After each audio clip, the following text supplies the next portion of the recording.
xuus ci ay tontu dafay baax rek ñu def un rappel parce que fàttali mooy tax ñu bari aussi nekk au même niveau d'information bi ñuy taxawal lii nii tey nga xam ne moom moo war a aboutir ci chaîne parlementaire dañ ko taxawal avec l'arrêté du président de l'Assemblée nationale mu nekk un arrêté qui a été signé le 24 mars 2025 ci loolu nag ñu taxawaloon li ñuy wax un comité de mise en place de la chaîne parlementaire bi nga xamee ne nii man Aliou Sène la ñu tegoon ca bopp ba mais mu am pàcc yi nga xam ne ñoo nekk ci assemblée nationale te lii mu concerne leen ñoom ñëpp tamit ñu liggéey ci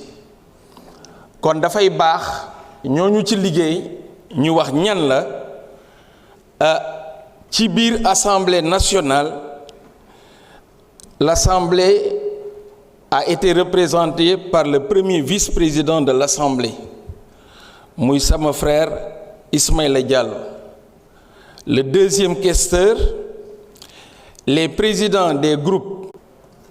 parlementaires ou leurs représentants. Defe naa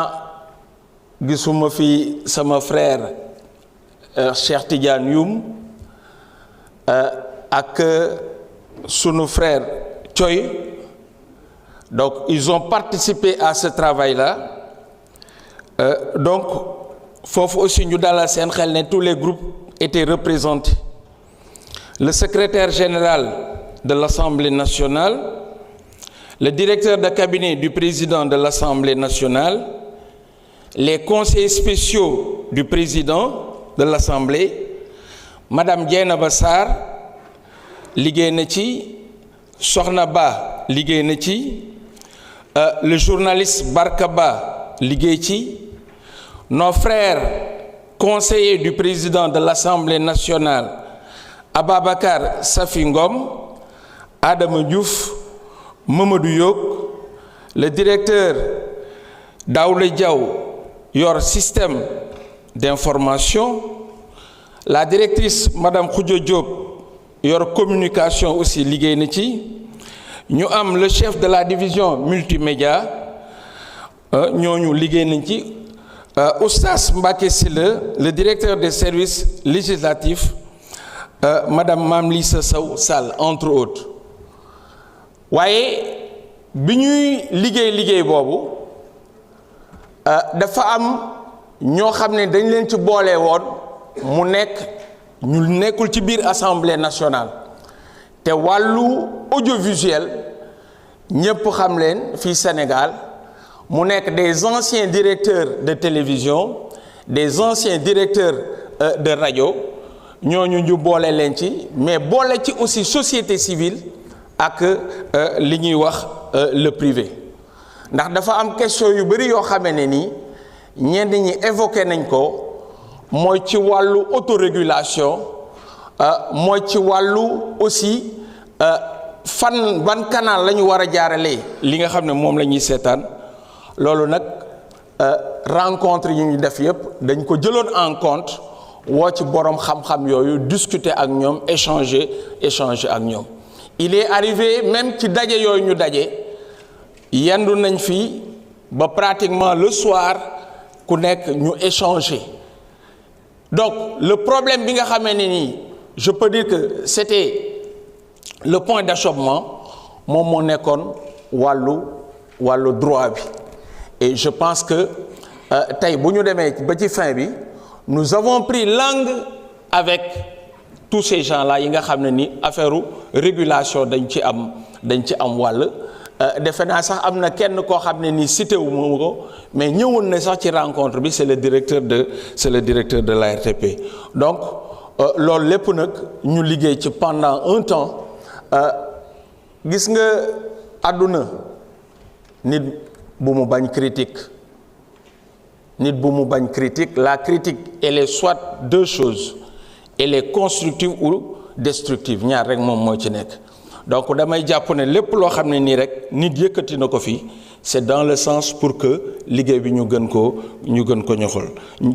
ñoŋal ko moo di parce que seul le travail divin est exempt de reproche kon bu ñu ñëwee nag dugg ci yenn questions yi bala ma cee dugg dañuy wax lan moo waral la chaîne parlementaire beaucoup de nos collègues députés wax nañ ci mais dafa am ñaari élément yu am solo c'est la méconnaissance de l'Assemblée nationale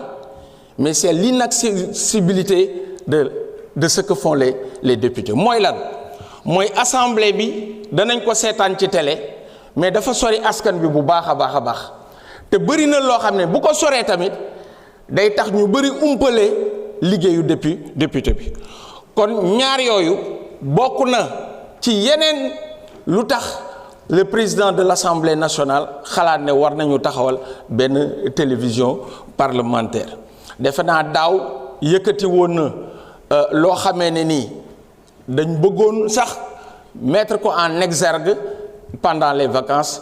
mooy le parlement chez vous kon chaîne parlementaire bi dafa ñëw ci waxtu woo xam ne nii defe naa ñëpp ñu ngi ko doon xaar maintenant dana baax nag aussi ñu leeral ko ba mu leer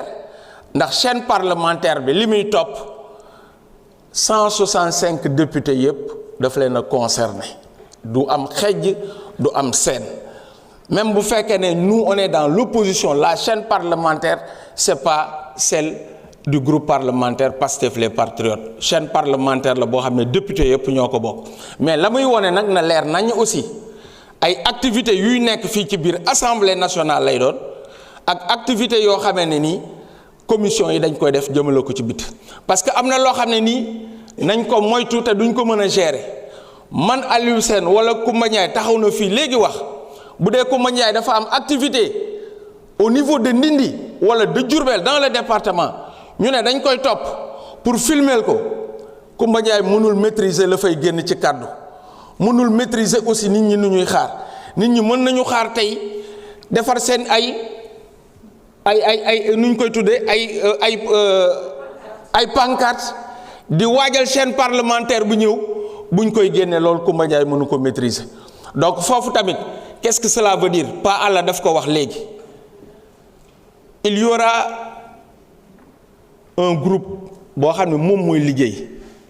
groupe boobu tamit di liggéey le groupe n'est pas encore défini pour que nit ñi xool le contenu am na déjà luñ ci avancé di ngeen ko gis mais comme li may wax nag bu ñu bëggee mu baax dañ koy yaatal ba mu yaatal te man yaatal boobu laa gëm dama gëm ne kenn ku ci nekk fii ci député yi am nga ci sa kàddu am nga ci sa xalaat pour que ñu defal ko ba nga xamee bu subaakat kenn du ne acam cette chaîne parlementaire ça ne doit pas être une chaîne parlementaire de plus loolu aussi dañ ciy rassurer lépp ndax xëy na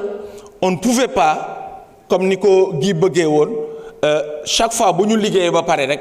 ñu ñëw àggee ko askan bi xëy na ñun am nañ suñu groupe parlementaire c'est normal peut-être les idées mënoon nañ ko partager mais ñeneen ñi nekk seen groupe parlementaire aussi quand le groupe parlementaire Pastef bénéficiera des informations au même titre la ko ñeneen ñu war a am tamit loolu tamit ñu bàyyi ci xel donc le travail c'est un travail boo xam ne ni mën naa ne tey bu ñu ko voté cette proposition de la chaîne parlementaire liggéey bi foofu lay tàmbalee et ñi ngi tàllal loxo ñëpp pour que chaîne parlementaire bi li ko tax a jóg askan bi kese tax koo jóg mais c'est pas des individualités il faut que loolu aussi ñu leeral ko ba mu leer et certainement sama co-auteur yi muy le président Ayib ak Mbène Faye danañu ñëw mais président nga may ma tamit ma remercier bu baax la DCI le service législatif nga xam ne ñoom ak ñeneen la direction de la communication ñoom bi liggéey ci liggéey ngeen baal ma merci beaucoup. Merci honorable. Honorable Mbène Faye, vous avez la parole pour 10 minutes.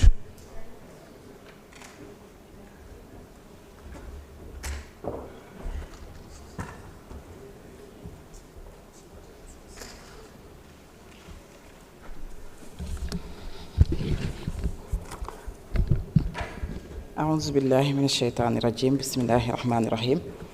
asalaamaaleykum monsieur le président de l'Assemblée nationale maa ngi lay nuyu di la jox sa wàccuwaay maa ngi nuyu mes chers collègues maa ngi nuyu l'administration parlementaire di profiter rek ci occasion bi di wax ñëpp déwénati ci weer wu sell yi nga xamante ni moom la ñu dugg mu di la communauté musulmane comme la communauté chrétienne di wax ni yal na yàlla may ñu kàttan bu ñu wooree koor gi chrétiens yi carême bi ba mu mat te lépp luñ ci def rek ci lu baax yàlla nangul ñu ko fulal ñu ko def ko ay ngëneel fii ci biir réew mi yàlla def jàmm ci réew mi tàppe xol yi damay commencer rek fi nga xamante ni sama frère le président Alioune Sène tàmbali na fa mu di wax lan mooy solos li nga xamante ni moo di chaîne parlementaire bi te yaakaar naa ni bala ñuy wax solo si sax laaj na ñu jaajëfal ki nga xamante ni moo di initiateur bi mu di son excellence le président El Malick Ndiaye parce que nag jàpp nañ ni initiative bu rafet la initiative bu am solo la te du yow yaa ko njëkk am waaye nag yàlla dafa dogal ne ci yow la sottee kon boog dañ la koy santé bu baax di ñaan rek mbébét yi nga xam ne moom lañ ci am ak attentes yi nga xamante ni les collègues députés la population sénégalaise am nañ ci yàlla na attentes yépp nekk lu méngoo ak li nga xamante ni moom mooy doon réalité chaîne parlementaire bi di wax rek ni le 24 mars comme ni ko sama collègue bi waxee ci la ñu génne arrêté du bureau bi nga xamante ni moom moo institué le groupe de travail bi nga xamante ni wax nañ ko fi léegi composé de personnel technique de l'Assemblée nationale composé des membres des groupes parlementaires et des non inscrits mais aussi composé de quelques collègues députés yi nga xamante ni ñoo nekk ci commission bi nga xamante ni moom moo di commission culture et communication waaye nag yemaluñ ko foofu dañ ko gën a yaatal boole ko ci ay nit yi nga xamante ni seen xam-xam màcc na ci wàllu audiovisuel mën nañ ni boole nañ ci ay anciens DG yi nga xamante ni mu doon DG RTS ancien DG CNRA pour que rek ñoom ñu mën a joxe li nga xamante ni moo di seen xam-xam naka la ñu mën a mettre à profit li nga xamante ni xam nañ ko pour ñu mën a teg li nga xamante ni moom moo di chaîne parlementaire boobu donc yaakaar naa ni buñ ci jógee toujours rek pour wax de manière inclusive yaakaar naa ni le président de l'Assemblée nationale bi nga xamante ni waxtaan nga ci ak le bureau am na bis bu nga xamante ni woote nañu fii nii à l'Assemblée nationale yaakaar naa ni c'était au mois de juin su ma juumulee wala juillet pour ñu présenter li nga xamante ni moom moo di les projets et programmes yi nga xamante ni mëbët nga ko te loolu yaakaar naa ni informer public bi ci la bokk mais partager ak ñi nga xamante ni ñoo di say collègues députés te ñu doon say nawle nag wax dëgg yàlla ñu voteel ñu ñun ñëpp ñu nekk de simple député xëy na bu ñu yegsee ba fii loo gis rek organisation daf ci am te kenn ku si nekk it place bi mu toogee ñu ngi ko koy nangul bu baax te gën a fàttali rek nit ñi ni c'est des choses yu nga xamante ni dafay tourner kenn ku si nekk mën nga ci toog waaye dañuy ñaan yàlla rek ku ci toog li askan bi di xaar ci yow nga mën ko matale lépp loo ciy def rek nga xool ci sa diggante ak yàlla ba nga xamante ni boo fi jógee xëy na doo mën a sëgg di xool kenn te yaakaar naa ne ñi ñu fi jot a gis kenn ku si nekk fi nga toog moo xam muy député simple bi wala muy membre du bureau wala muy président de commission wax dëgg yàlla kenn ku si nekk rek mën nañ la wax gàcce ngaa la am ci taxawaay bu am solo bi nga xamante ni am nga ko donc li waral rek solo chaîne parlementaire bi tamit yaakaar naa ne buñ ko taxawaloon bu yàgg kon am na critique yu bare yu nga xamante ni xëy na ñu ngi koy jot amaana population bi dina am beneen perception bu nga xamante ni dinañ ko am ci ñi nga xamante ni ñoom ñoo di seen représentant parce que nag ñu ngi def liggéey bu am solo te chaîne bi li ci jiitu ci li nga xamante ni moo di ay mission am fexe ba nga xamante ni dinañu am ay programme yoo xamante ni lépp lu nga xamante ni moo di couverture li jëm ci wàllu les séances plénières yi ñuy def mais les travaux techniques en commission waaye it les déplacements yi nga xamante ni députés yi ñu ngi koy def di wàcc sur le terrain je pense le collègue honorable docteur Diaité mi ngi koy wax ba di ci joxe exemple di dem sur le terrain mu di les missions de terrain les missions d'études les missions d'information yi nga xamante ni am na collègue bu fi wax léegi le problème bi nga xamante ni moo am à l'université yaakaar naa ni bu fekkoon ni chaîne parlementaire bi démarré na travaux yi ñu ci mën a def yépp dinañ ko mën di filmer sénégalais yi di xam ne ñii ñu ngi lijjanti seen i problème mais it xam nañu ban yoon la ñu war a jaar de manière impartiale ñu ngi koy def ba fu dëgg féete ñun ñëpp ñu àndandoo gis ko mais en même temps comme kay dañ koy diffuser en direct wala en différé Sénégal yépp dinañu am possibilité xoolal seen bopp apprécier seen bopp yaakaar naa ni loolu bu amoon je pense que ni réeroo yu bare yu ñu am suñu diggante ak askan bi dina mën a wàññeeku. waaye rek ci biir liggéey bi it chaîne parlementaire bi dañuy faral di wax ni dañu bëgg mu am des contenus pédagogiques parce que nag dañuy wax ni nul n'est censé ignorer la loi te Sénégal yaakaar naa ni baat boobu buñ ko waxee laaj na ñu am ci taxaw seetlu parce que booy légiférer pour ay nit yu nga xamante ni xëy na ñu ci bari mënuñu bind seen tur wala mënuñu koo lire laaj na texte boo voté nga mën a am benn canal bu nga xamante ni war nga fa mën a toog faram-fàcce texte bi ci langue yi nga xamante ni moom la ñu codifié kenn ku si nekk moo xam wolof nga dégg moo xam séeréer nga dégg moo xam alpulaar nga dégg moo xam joolaa nga ñu mën la tojal texte bi article par article ba kenn ku si nekk nga mën a xam ni lii kat su ma ko defee dinaa tegu ci yoon bi waaye lii su ma ko defee mel na ni dinaa wàcc ci yoon bi te yaakaar naan yooyu yëpp c'est des choses yoo xamante ni c'est prévu ci li nga xamante ni moom moo di la chaîne parlementaire. waaye buñ ci jógee dañu am des collègues députés yu nga xamante ni ñu ngi ñuy teewal ci yeneen parlement africain yi ci parlement yi nga xam ne ñoo nekk au niveau international ñoom it di fa def liggéey bu am solo te wax dëgg yàlla bu ñu fa teewee askanu Sénégal lañ fa teewal kon Sénégal war nañu xam li nga xamante ni ñoom la seeni ndaw yooyu dem di liggéey ji oustaz Oumar Bamba Diop wax na ko léegi dem na tukki ji gis fa lu am solo waaye taxaw fa taxawaay bu am solo kon war na bu ñibbisee wala boog bu tukki ji am équipe bu ko topp boo xamante ni lépp lu mu fay def ci liggéey bu am solo dinañ ko mën a retransmettre ba nga xamee ne ñi si war a jot ñëpp dinañ ko jot du ma sori te jaajëfaluma ñi nga xamante ni ñoo di direction des services informatiques ci liggéey bu am solo bi ñuy def parce que askanu Sénégal bu ñu amee seetlu war nañu gis ni depuis un certain temps bu ñuy seetaan li nga xamante ni moo di les activités de l'Assemblée nationale image yi da ngay gis ni ñoom ñëpp signalu Assemblée nationale moom la ñuy yor c'est parce que ñun ñooy retransmettre sur la chaîne sur les TNT ñu ñeneen chaînes yi mën koo mën a jël reprendre loolu rek dina am lu bare loo xamante ni dina ko ñoŋal ci liggéey bi dina defar li nga xamante ni moo di qualité image yi dina fexe ba xëy na lu bari ñu ngi koy jàmbat yenn image yi nga xamante ni xëy na ñu ngi koy déplorer ñu di ko jël léegi te nekkut ci li nga xamante ni luy rafetal taaru béréb bi ñu nekk wala boog di jëmmal député yi fi nekk ci loolu lu koy xeex aussi si la bokk. bu ñu demee ci xam naa ni damay jublu rek peut-être ci commencer ci question yi xam naa ni bi ma ci njëkkee dafay tontu laaj bi nga xamante ni suñu collègue Guy Marius Sagna posé na ko mu nekk inquiétude yu nga xamante ni wax dëgg yàlla dañ ciy d'accord ak moom parce que yaakaar naa ni dañu wax ni bu ay nit bu ñu bokkee mbir dañu koy waxtaane ay nit bu ñu bokkee mbir war nga ubbil kenn ku si nekk bunt boo xamante ni bu ci amee taxaw seetlu wala mu am remarque yu mu ciy def wala critique wala boog ay points yu nga xam ne war nañ ko améliorer ñu war ko mën a def parce que l'œuvre humaine n'est jamais parfaite lépp loo gis ñetti nit wala ñeenti nit tëju def ko yaakaar naa ni bu fukk tëjoo xëy na ñooy gën a rafet la li ñuy def waaye loo gis rek il faut mu am organisation loo gis il faut mu am benn groupe boo xam ne moom moo koy taxawal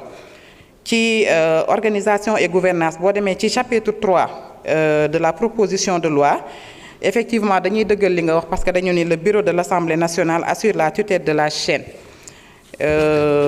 ci mooy arrêté li nga xamante ni moo di orientation générale yi moo di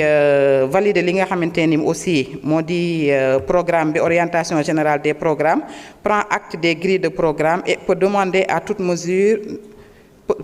toute mesure de mise en conformité au cahier de charge, examine les rapports d'activité et des plans de travail, statue sur les recommandations du conseil éditorial.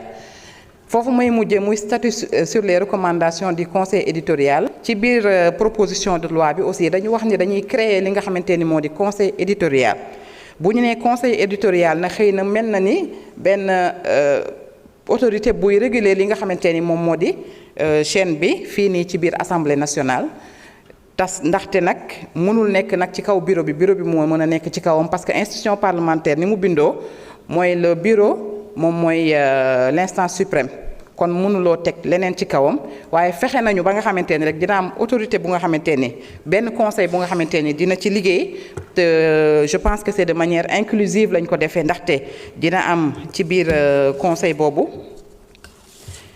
dina am 7 personnes 7 membres yu nga xamante ni dañ leen désigner ñu am benn mandat de 2 ans renouvelable dina amit yeneen ñaari député yu nga xamante ni kenn day jóge ci majorité kenn jóge ci opposition bi tey mais ñooñu bureau bi moom moo leen di tànn dina am aussi un représentant du président de l'Assemblée nationale bi nga xamante ni moom mooy chargé wu suivre les orientations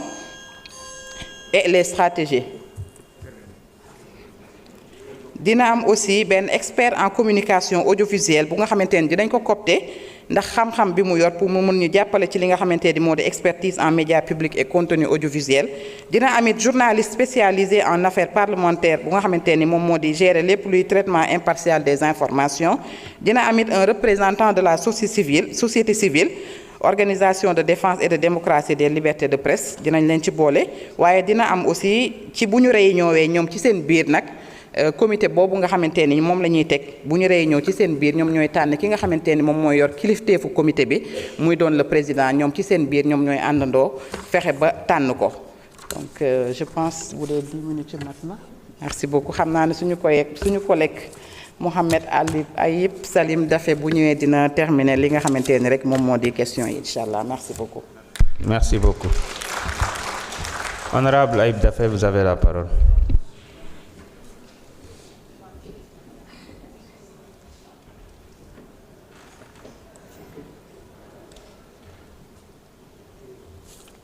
Merci beaucoup président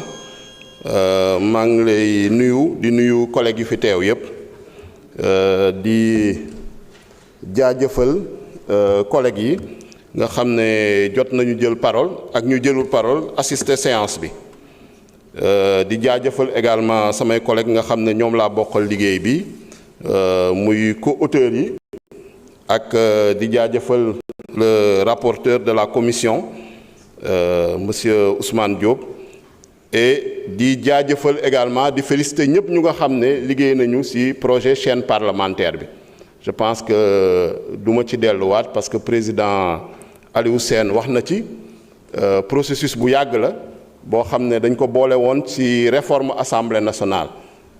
te président assemblée nationale mi El Hadj Malick Ndiaye jëloon initiative bi partagé ko ak bureau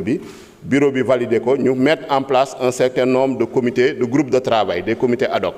benn bi travailler sur le règlement intérieur beneen bi travailler sur la chaîne parlementaire am ñu travailler sur l'évaluation des politiques publiques donc tey processus bu nga xam ne dans le cadre du groupe de travail sur la chaîne parlementaire moom moo indi loi bi donc c'est un long processus et comme Aliou Sène l'a dit le président Aliou Sène il y a eu en tout cas beaucoup de personnes qui ont travaillé sur cette proposition de chaîne parlementaire donc weesu na proposition de loi bi parce que y a d'autres aspects ay aspects techniques ay aspects yoo xam ne lu jëm ci programmation contenu programmation aspects yoo xam ne dem nañu ba jéem a réfléchir également sur un business plan lii aspect législatif bi la donc pour que chaîne bi mun a ñu créer ko on a dit qu'il faut qu'on passe par une loi pour créer cette chaîne là donc di rafetlu seen liggéey di leen féliciter ñoom ñëpp vraiment pour ce travail là et c'est un travail qui continue di wax ni nag tamit proposition de loi la proposition de loi comme ñu ko ñëpp xamee initiative député yi la ñun effectivement ñoo ko porté mais yaakaar naa les 3 personnes ñu nga xam ne ñoo porté proposition de loi bi tey assemblée nationale examiner recevabilité bi ba joxe bureau bi ba joxe accord am dañ koy transmettre au président de la République le chef de l'exécutif loolu il faut que nit ñi xam ko proposition de loi bi transmettre nañ ko au président de la République pour mu joxe ci son avis et le président de la République n'a pas joxe na avis favorable nee na amu ci observation ba félicité na sax Assemblée nationale pour initiative beeg innovation bi loolu tamit ñu leen di ci informer parce que procédure législative la noonu la war a jaar buñ ci paree ñu convoqué conférence des présidents jàpp ni commission culture et communication ak commission des lois en intercommission ñoo war a daje pour saytu ko ndaje boobu tam daf nañ ko le 9 février daf nañ ko nit ñi laajte ñun ñi fi nekkoon tontu nañu si laaj yu ñu laaj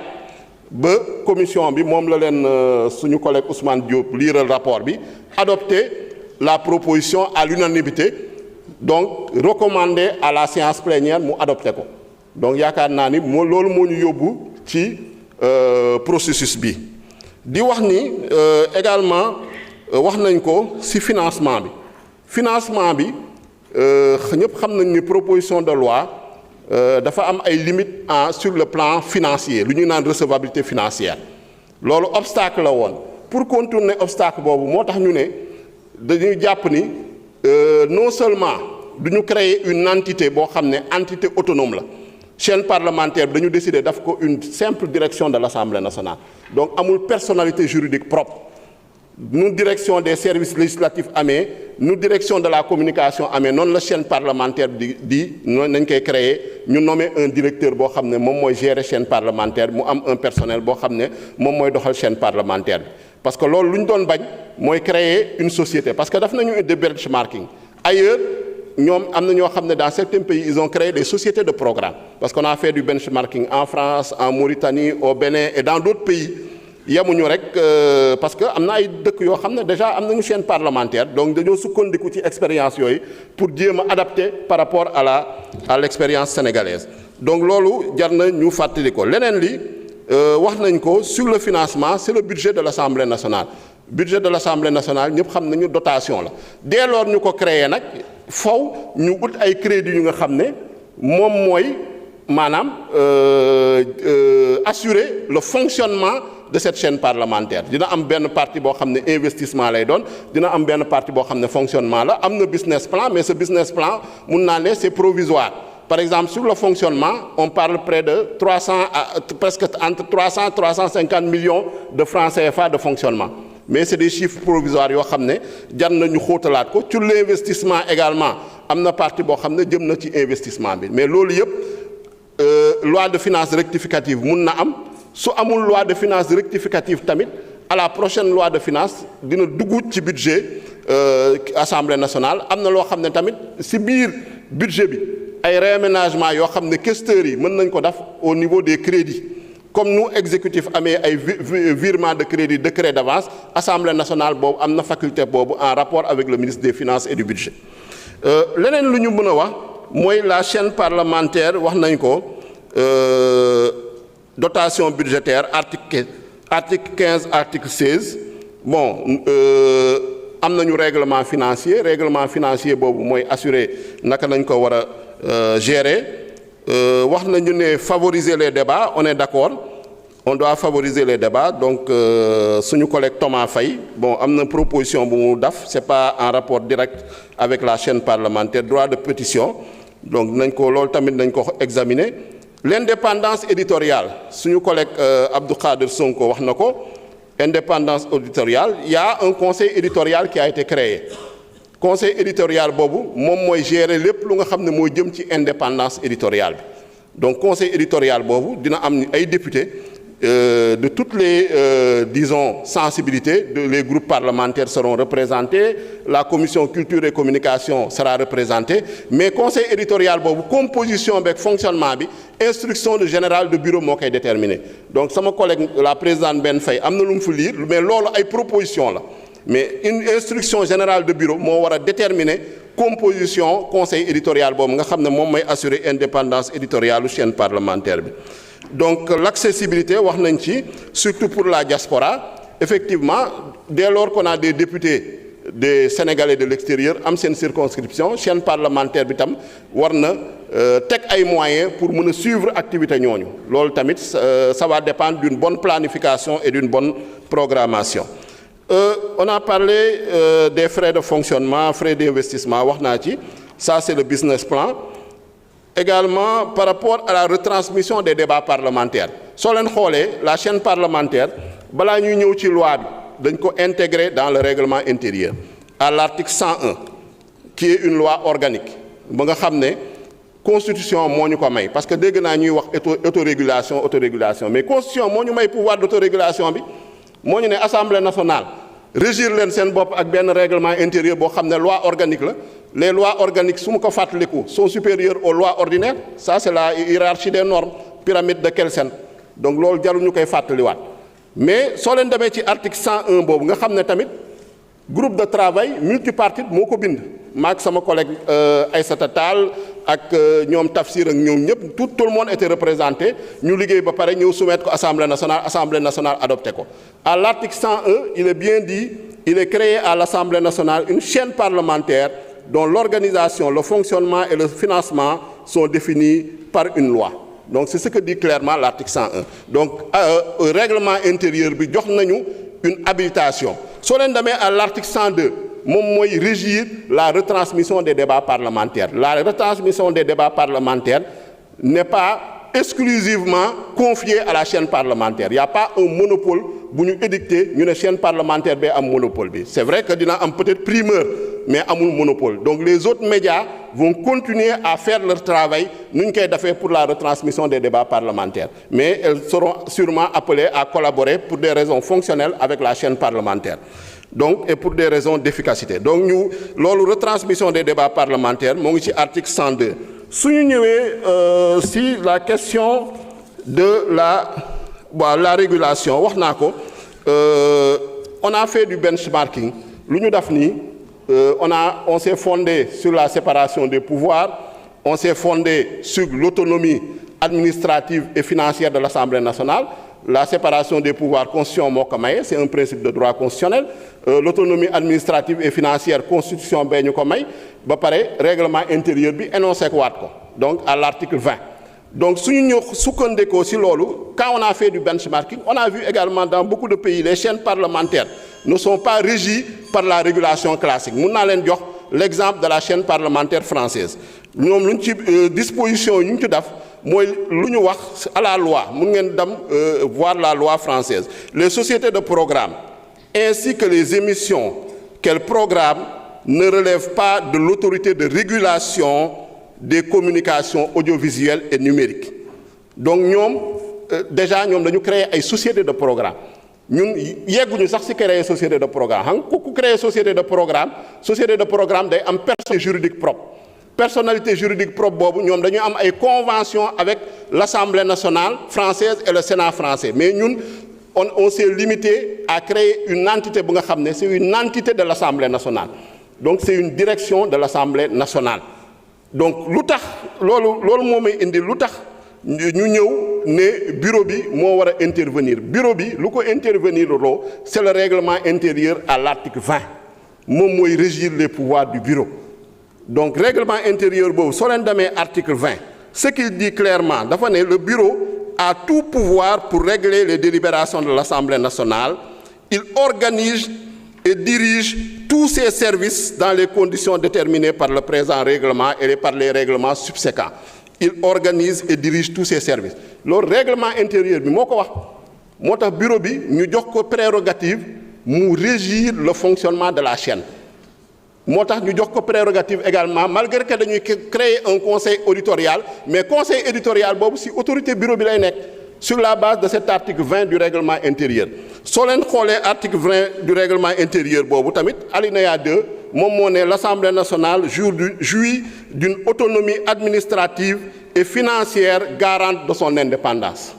bañ nañ ko ba xam ngeen ni si sur le plan budgétaire duñ ñu jox budget programme ñeneen ñëpp ba président sax ay programme par da ngay gis ay kii da ngay gis les chapitres les kii mais Assemblée nationale dotation nañ koy jox c'est pareil au Conseil constitutionnel c'est pareil à la Cour des comptes c'est pareil également à d'autres institutions yu nga xam ne ñoom dotation nañuy am donc loolu mooy garantie de notre autonomie administrative et financière beneen bi lu ma bëggoon wax am na ku ne dañoo violer constitution bi bëgg naa xam ban article constitution bi nañu violer ban article kenn wax fi article am na ku fi lire sama benn collègue non inscrit ñëw na fi lire benn texte boo xam ne texte bi bu mu fi lire démb sans changer une virgule yónnee nañ ma texte boobu ma partagé ci avec la présidente Aïssata Tall Sall ba ñu xool texte bi ñu ne lii de lire nañ ko mais luñ ci wax jàpp nañ ni yanuwul maanaa parce que soo ne dañoo violer loi mooy modifier loi bi bañ na ko ba ne effectivement y a le droit commun mais droit commun day accepter ay exception ak ay dérogation loolay loi. Donc ñun loi nañu indi yow ku ne le régime de la presse est fixé par la loi mais loi nañu indi moo tax ñu présenter leen loi te dañoo sukkandiku ci loi organique bu nga xam ne ñoom ñoo supérieur aux lois ordinaires donc ñun nangu nañu débat nangu nañu critique mais nañ ko teg ci yoon lu mu fi liir jox nañ ñu ko depuis démb wala barki démb indil ñu ko pratiquement dara virgule lu mu ci liir virgule lu ñu ñuy jox ak lu ñu ñuy jox changé wul parce que texte bu mu fi liir mu ngi nii ma tëye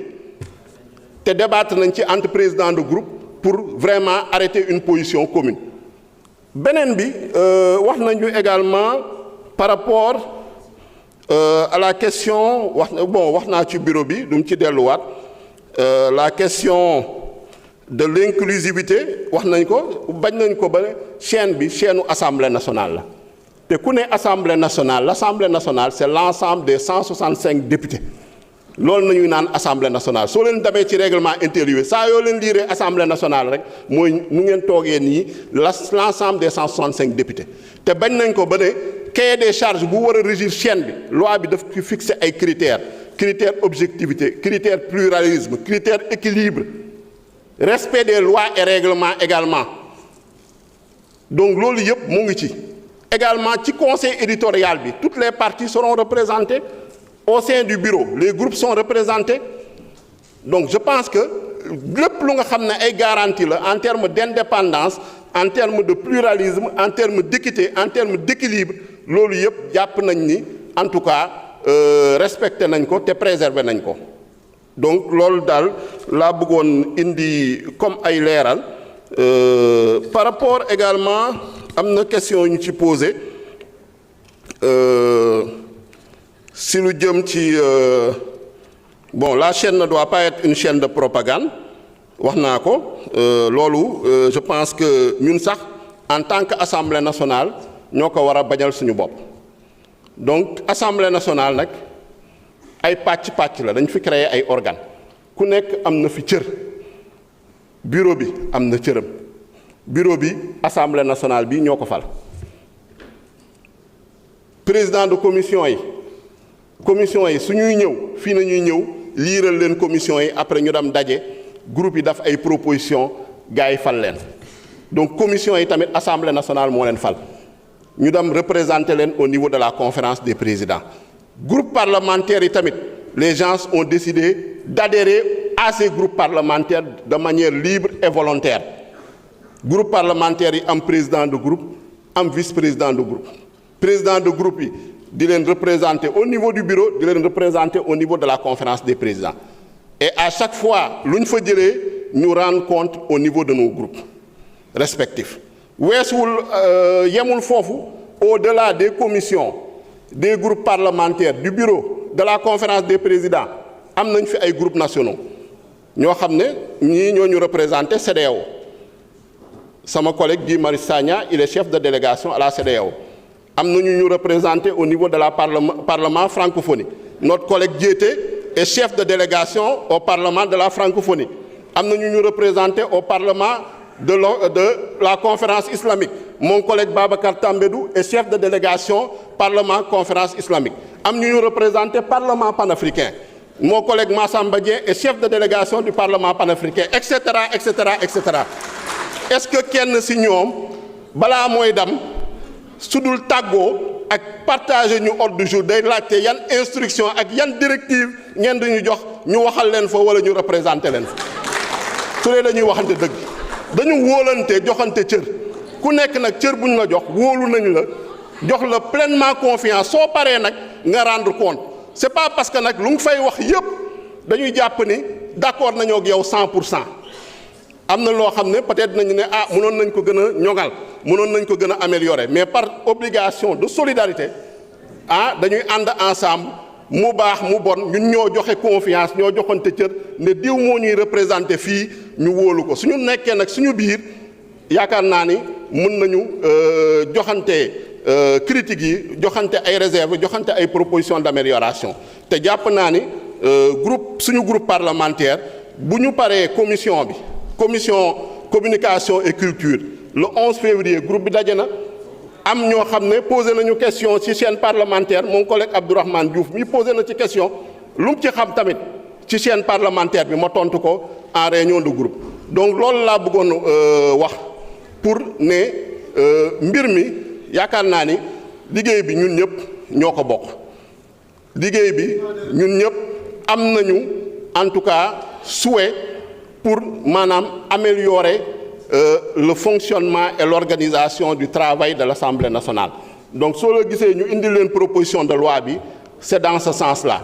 et effectivement les critiques aussi on les accepte voilà on les accepte on les prend en compte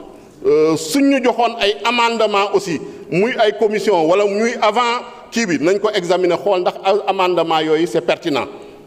donc loolu tamit liggéey la parce que y a pas un travail qui est parfait y a pas un travail bu nga xam ne mën nañ ko rendre ñëpp ne c'est à 100% d'accord mais jàpp nañ ni en tout cas cette proposition là est une proposition pertinente est une bonne proposition est une proposition conforme à la loi et à la Constitution qui va permettre d'améliorer le fonctionnement de l'Assemblée nationale qui va permettre de rendre beaucoup plus visible le travail de l'Assemblée nationale qui va accroître la transparence la démocratie et l'état de droit et la reddition des comptes donc loolu nañ ci bëggoon wax di jéggalu ñëpp si ñoo xam ne peut-être am nañu kàddu yu ñu yëkkati ñu qui se sentent concernés di en tout cas on est à votre disposition lépp loo xam ne mën nañ ko ci améliorer incha allah nañ ko améliorer aussi bien dans la mise en œuvre parce que chaîne parlementaire bi yemul ci loi dina am yeneen texte d'application yoo xam ne incha allah dinañ ko jël je vous remercie de votre aimable attention. Merci honorable. Chers collègues, je suspends pour 10 minutes avant de passer au vote.